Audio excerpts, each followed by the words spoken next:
안녕하세요. 지호석 선생님입니다. 오늘은 수학상 절대값 기호에 대해서 이야기해 보도록 하겠습니다. 이 절대값 기호랑 관련된 문제가 2차 방정식뿐만 아니라 2차 함수, 2차 부등식 여러가지 단원에 계속적으로 등장을 하다 보니까 좀 유형 정리가 필요하다 싶어서 오늘 강의를 준비를 했는데요. 오늘은 절대값하고 관련된 기본적인 성질은 좀 생략을 하고 절대값 관련된 어려운 문제를 어떻게 하면 간단하게 풀 수 있을 것인가에 대한 유형들을 좀 정리를 해보려고 해요. 그래도 일단 절대값 기호랑 관련해서 교과서에 나오는 기본적인 내용들을 간단하게만 리마인드를 좀 해보면, 우리가 고등수학에서부터 주로 사용하게 되는 절대값의 가장 중요한 성질이 여기 있는 동그라미 1번 성질이죠. 기본적으로 절대값이라는 기호는 그 숫자나 식의 크기를 뽑아내는 기호다 보니까 중학교 3학년 때 배웠던 루트 안에 제곱이 들어간 식하고 마찬가지로 그 안에 있는 숫자나 식이 양수건 음수건 관계없이 항상 양수인 값을 뽑아내야 되다 보니까 이 절대값 안이 양수일 때는 그대로 나와야 양수인 거고, 음수일 때에는 마이너스가 붙어야지 양수가 되기 때문에 요 안에가 양수냐 음수냐 항상 범위를 나눠서 구했던 기억이 있을 거예요. 이 성질을 이용을 해서 수학상에 나오는 거의 대부분의 방정식, 부등식, 그리고 함수 문제에 절대값 기호를 포함한 경우에는 여기 있는 동그라미 2번처럼 절대값의 성질을 이용을 해서 절대값 안이 0이 되는 x값을 기준으로, 결국 0을 기준으로 양수, 음수가 나눠지기 때문에 절대값 안이 0이 되는 x값을 기준으로 범위를 나눠서 이 방정식, 부등식 혹은 함수를 다른 방정식, 부등식, 함수로 나눠서 문제를 연습을 해본 적도 있을 겁니다. 실제로 수학상에 등장하는 거의 대부분의 문제는 절대값 안이 0이 되는 x값을 기준으로 범위를 나누면 거의 대부분 문제들이 풀리는 경우들이 많아요. 근데 이 문제들을 연습을 해본 학생들은 알겠지만 매번 문제마다 절대값 안이 0이 되는 x값을 기준으로 범위를 나누다 보면 내가 풀어야 되는 방정식, 부등식의 개수가 계속 늘어나다 보니까 문제 푸는 시간이 그렇게 짧지는 않은 편이 돼요. 그래서 오늘은 절대값 기호를 포함한 문제들 중에서 굳이 범위를 나누지 않고도 간단하게 풀 수 있는 몇 가지 유형들에 대해서 좀 소개를 해주려고 합니다. 밑에 3번을 보면 범위 나누기가 필요 없는 세 가지 유형에 대해서 선생님이 정리를 해놨는데, 첫 번째로 절대값이랑 상수를 비교해 놓은 방정식 혹은 부등식의 경우에는 우리가 절대값의 성질보다는 절대값의 정의를 좀 활용을 해보자는 거죠. 우리가 중학교 때도 배웠지만 절대값이라는 건 어떤 숫자나 식의 크기를 의미하다 보니까 중학교 때에도 절대값 x가 3이다 라고 하면은 이 x는 플러스 3뿐만 아니라 마이너스 3까지 두 가지 가능성을 가지고 있구나 라는 식으로 이야기를 했었다는 거예요. 방정식의 경우에는 이런 식으로 간단하게 정리를 해줄 수가 있는데, 이제 부등식의 경우에는 조금 생각을 해보자는 거죠. 예를 들어서 똑같이 어떤 절대값이 3보다 큰 상황을 생각을 하면, 자, 이렇게 되면 이제 요 x는 그냥 3보다 큰 상황을 생각을 해줄 수도 있을 거지만, 크기가 3보다 크다를 생각을 하면은 음수인 상황에서 마이너스 3보다 더 작아지는 경우에도 마찬가지 x의 크기는 3보다 커지는 상황일 거기 때문에, 자, 어떤 절대값이 숫자보다 크다라고 하면은 요 숫자의 플러스 마이너스 값을 기준으로 양수보다는 크고 음수보다는 작은 수직선상의 바깥쪽 범위를 생각을 하면서 부등식을 바로 풀어줄 수도 있을 거고요. 반대로 어떤 절대값이 2보다 작다, 어떤 숫자보다 작다라고 하면은 당연히 x는 2보다 작아야 되겠지만 이게 천연만년 2보다 쭉 작을 수는 없기 때문에, 왜냐면 마이너스 2를 넘어가게 되면 다시 이 x의 크기는 2보다 커지는 상황이 될 거니까 마이너스 2에서 멈춰줘야 되는, 마찬가지로 요 기준이 되는 숫자의 플러스 마이너스 값을 기준으로 사이 범위의 관점에서 생각을 해줄 수도 있을 거예요. 이렇게 어떤 식의 절대값이랑 숫자를 등식 혹은 부등식으로 비교한 경우에는 굳이 내가 요 안에 있는 식이 양수냐 음수냐를 가지고 범위를 나눌 필요가 없겠죠. 그냥 절대값의 정의를 이용을 해서 이 크기가 3보다 커지는 상황, 2보다 작아지는 상황이 어떤 상황인가를 생각을 하면서 우리가 바로 부등식의 범위를 정리를 할 수 있으면 참 좋겠다는 거예요.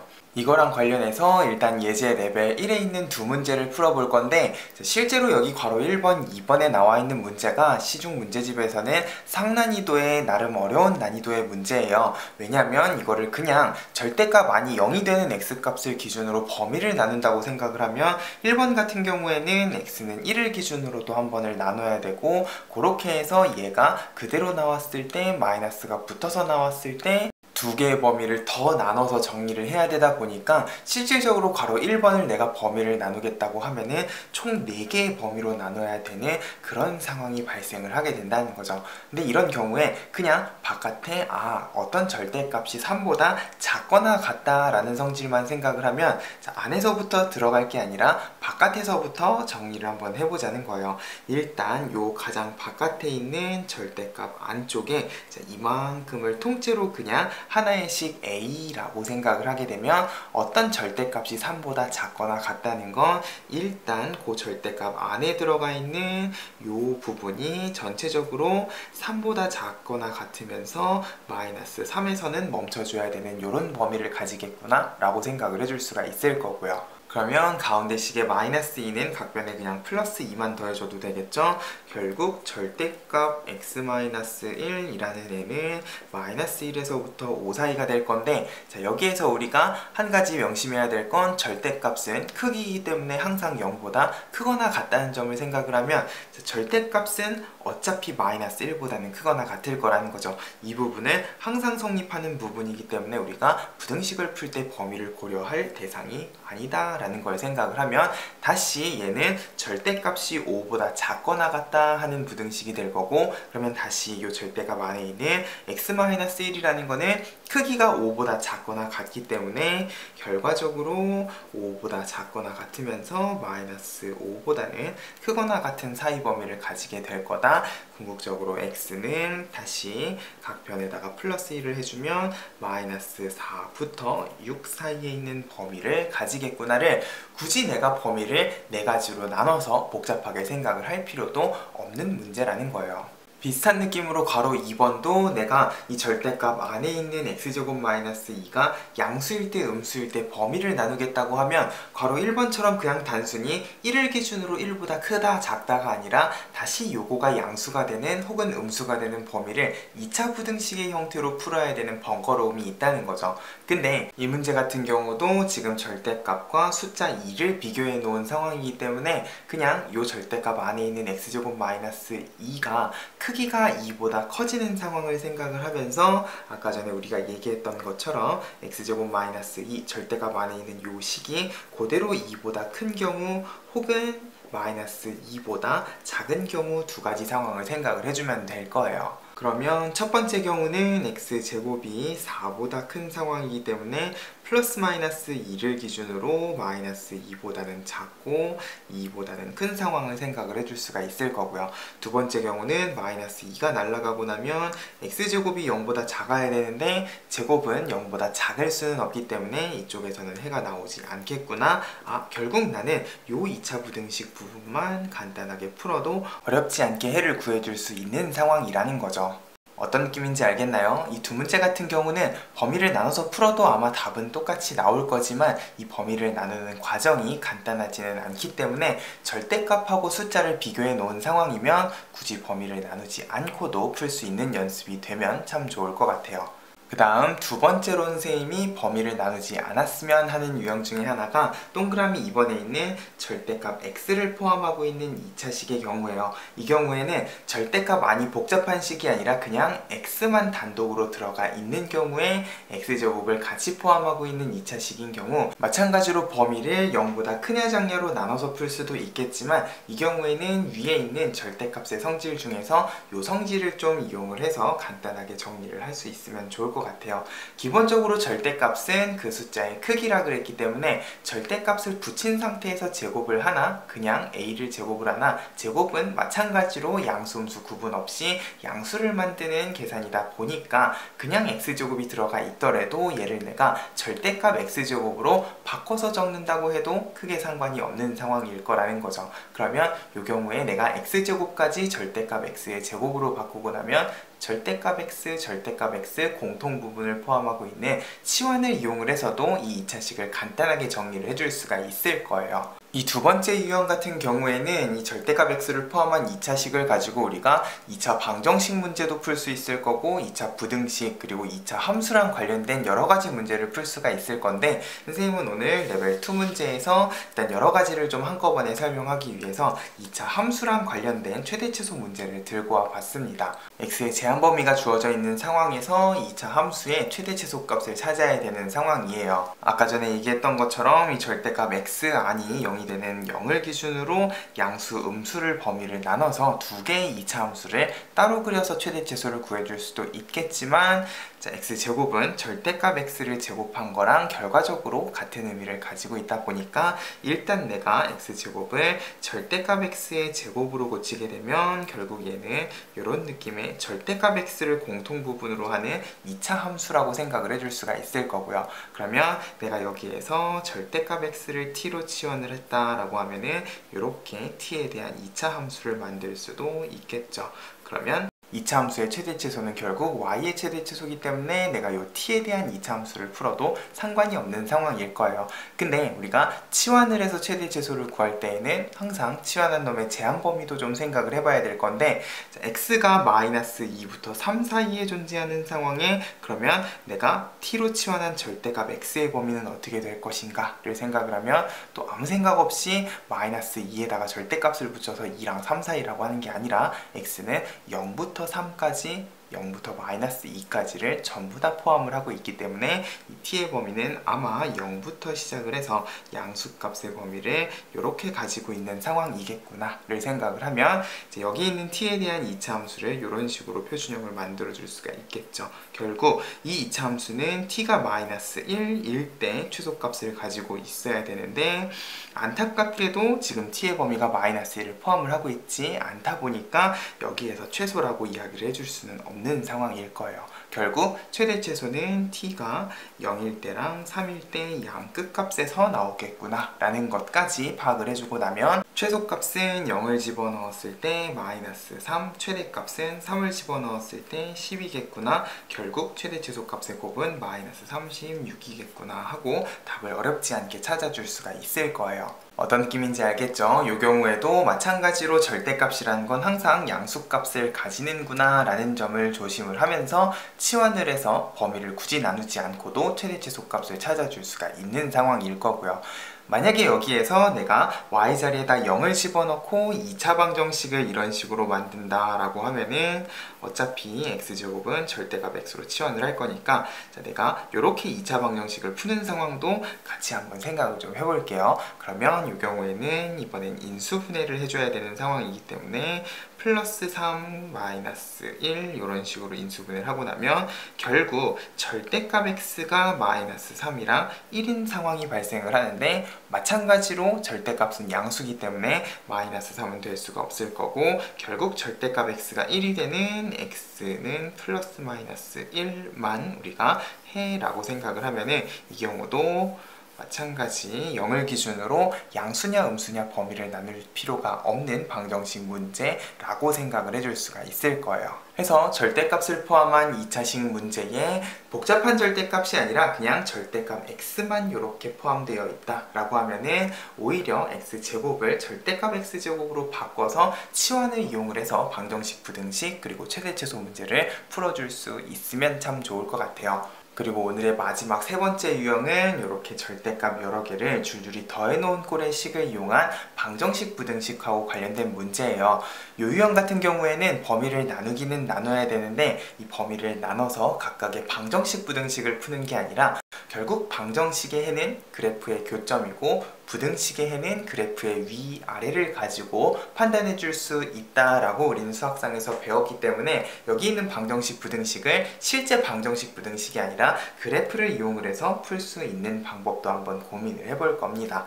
이 유형과 관련해서는 일단 절대값 2개를 포함한 레벨 3의 2개 문제를 풀어볼 건데, 걸어 1번의 경우는 어렵지 않게 그냥 x는 0 그리고 3을 기준으로 범위 3개를 나눠서 각각의 부등식을 풀 수도 있을 거예요. 근데 이 문제를 선생님은 좌변, 우변을 나눠서 결국 이 부등식을 y는 절대값 x 플러스 절대값 x 마이너스 3 그리고 y는 5하는 가로선 상수 함수의 위아래를 비교하는 식으로 문제를 한번 접근을 해볼 거라는 거죠. 결국 이 부등식을 그래프의 관점에서 생각을 하면 결국 여기 있는 요 절대값 기호 두 개를 포함한 그래프가 y는 5보다 더 크다기 때문에 위쪽에 있을 x값의 범위가 어떻게 되냐로 해석을 해줄 수가 있을 거죠. 그러면 이 절대값 x랑 절대값 x-3을 부등식의 관점이 아니라 함수의 관점에서 범위를 한번 나눠볼 거예요. 그러려면 아까 전에 이야기했던 x는 0 그리고 x는 3 두 개의 이번에는 그냥 x값이 아니라 좌표 평면 위에 x값이기 때문에 세로선을 기준으로 범위를 나눴다고 생각을 해주면 0보다 작은 경우에는 지금 이 두 절대값이 둘 다 음수인 상황이기 때문에 마이너스가 붙었다를 생각을 하면 마이너스를 붙인 채로 더했을 때 마이너스 2x 플러스 3이라는 관계식을 가지고 있을 거고요.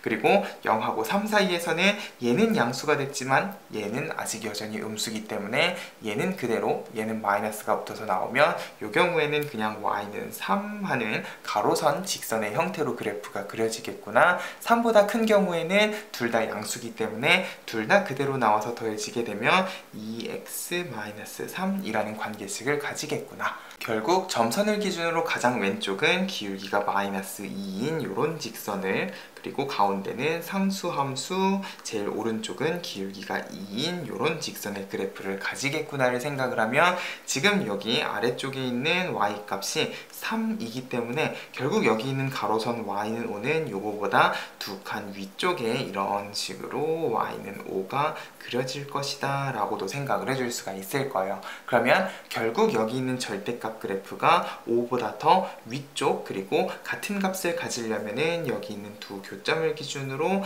이렇게 바깥 범위의 x 범위가 여기 부등식을 만족하는 해라고 생각을 해줄 수도 있을 거라는 거죠. 결국 왼쪽에 있는 교점은 여기 있는 마이너스 2x 플러스 3이 5가 되는 교점이기 때문에 3이 넘어가면 결국 x는 마이너스 1인 값을 가지고 있을 거고, 오른쪽에 있는 교점은 2x 마이너스 3이 5인 경우니까 8하고 넘어가면 이쪽은 x는 4가 되겠구나. 결국 이 부등식의 해는 x가 마이너스 1보다는 작거나 같고 4보다는 크거나 같은 이렇게 바깥 범위에 있을 때 그래프가 5보다 더 크거나 같다라고 이야기를 해줄 수 있는 상황이라고 해석을 해줄 수도 있을 거예요. 괄호 1번 같은 문제는 지금 부등호 방향이 5보다 크거나 같다다 보니까 범위를 0 그리고 3을 기준으로 3개로 나눠서 풀어도 어렵지 않은, 복잡하지 않은 상황일 건데, 자, 여기서 내가 부등호 방향만 이렇게 반대로 작거나 같다로 나눠도요, 실제 문제를 풀었을 때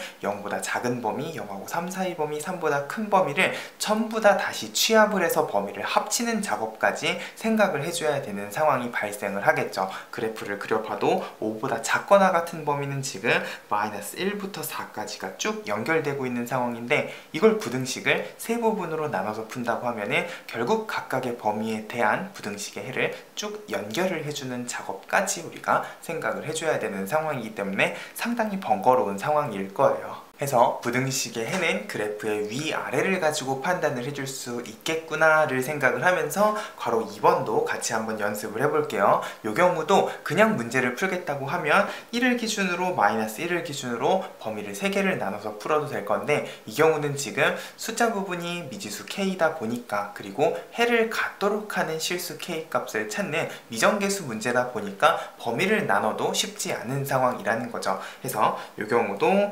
좌변에 있는 절대값 기호를 포함한 부분을 이렇게 함수라고 생각을 하고 그래프를 그려볼 거고, 마찬가지로 우변에 있는 k는 그냥 가로선 상수 함수 해서 미지수기 때문에 이 가로선이 위아래로 이렇게 움직이는 상황을 생각을 하면서 작거나 같다, 결국 이 그래프가 가로선보다 아래쪽에 있을 수 있게끔 이 가로선을 어떻게 조절을 해줄 것인가를 고민하는 방식으로 해석을 한번 해볼게요. 그러면 이 경우에는 마이너스 마이너스 1이랑 1을 기준으로 범위를 나누되 부등식을 푸는 게 아니라 함수 그래프를 구한다 라는 느낌으로 마이너스 1이랑 1을 기준으로 마이너스 1보다 작은 경우에는 둘 다 마이너스가 붙는데, 이 경우는 그냥 기울기만 생각을 해보면 마이너스 2에 마이너스 1 해서 마이너스 3짜리 직선이 이런 식으로 그려지는 상황을 생각을 해주면 될 거고요. 그리고 마이너스 1이랑 1 사이 범위에 있는 경우에는 얘는 양수가 됐지만 얘는 여전히 음수기 때문에 플러스 마이너스를 생각을 하면 기울기가 1인 직선이 이런 식으로 그려지겠구나. 그리고 둘 다 양수가 되는 1보다 큰 영역에서는 2x 플러스 x에서 다시 기울기가 3인 직선으로 이렇게 올라가는 그래프가 그려지겠구나를 생각을 하면, 대략적인 그래프 개형만 그려도 여기에다가 가로선을 어떻게 그어야지 가로선보다 아래쪽에 여기 있는 그래프가 존재할 수 있을까 없을까도 판단을 해줄 수가 있겠죠. 결국 가로선보다 작거나 같은 범위가 존재를 하려면 가로선을 여기 있는 이 최소값보다는 더 위쪽에 이런 식으로 그어져 있는 상황이어야 될 거예요. 그리고 등호를 포함하기 때문에 이게 이 점에 딱 걸리는 상황까지를 생각을 하면은 나는 결국 전체 범위에서 x가 마이너스 1인 이 최소값을 찾아주면 되는 상황이겠구나를 그래프를 가지고 판단을 해줄 수가 있을 거고요. 결국 x자리에다 내가 마이너스 1만 집어넣어 보면은 얘는 0이 되고 얘는 절대값 마이너스 2니까 y가 2인 상황이다를 생각을 하면 k는 여기 있는 마이너스 1, 2보다 더 위쪽에 이렇게 존재를 하게 되면 주어진 부등식의 해가 존재한다 라고 이야기를 해줄 수도 있을 거예요. 어떤 느낌인지 알겠나요? 실제로 이 레벨 3에 있는 두 문제 같은 경우는 거의 대부분의 문제집이 구구절절 범위를 나눠서 정리를 해놓은 해설만 이야기를 하는데, 방정식, 부등식은 이제 그래프랑도 밀접한 관련을 가지고 있다라는 사실을 활용을 할 줄도 알면 참 좋을 것 같아요. 실제로 이 절대값 기호를 쭉 더해놓은 관계식의 경우는 그래프 개형을 그리는 게 그렇게 어렵지 않기 때문에 이 그래프 개형만 가지고도 우리가 문제를 쉽게 해석을 해줄 수가 있으면 부등식이 아니라 그래프의 관점에서도 우리가 이 문제를 접근할 수 있지는 않을까에 대한 고민도 앞으로는 할 줄 알았으면 좋겠다는 거예요. 해서 오늘 강의에서는 절대값 기호를 포함한 문제들 중에서 특별히 굳이 범위를 나누지 않아도 되는 세 가지 유형에 대해서 간단하게 정리를 좀 해봤어요. 일단 선생님이 당부하고 싶은 건 이 세 가지 유형 말고도 수학상에는 절대값 기호를 포함한 더 다양한 유형의 문제들이 있고, 그런 경우에는 당연히 절대값 많이 0이 되는 x값을 기준으로 범위를 나눠서 문제를 풀어야 될 거예요. 근데 우리가 수학상에 있는 절대값 관련된 문제를 풀다 보면 생각보다 오늘 선생님이 이야기한 이 세 가지 유형이 자주 문제로 등장을 하다 보니까 절대값 기호가 들어간다고 해서 항상 범위를 나눌 필요는 없구나 라는 관점에서, 그리고 문제 푸는 시간을 좀 단축시킨다는 관점에서 이 세 가지 유형을 이제는 눈여겨보면서 문제들을 좀 풀 수 있었으면 좋겠습니다. 혹시나 오늘 강의에서 이해가 되지 않는 부분이 있다던가 절대값 기호를 포함한 문제 중에 잘 풀리지 않는 문제가 있으면 얼마든지 댓글 남겨주시고요. 선생님 강의가 도움이 됐으면 구독과 좋아요 꼭 눌러주세요. 우리는 또 다음 강의에서 만나도록 하겠습니다. 감사합니다.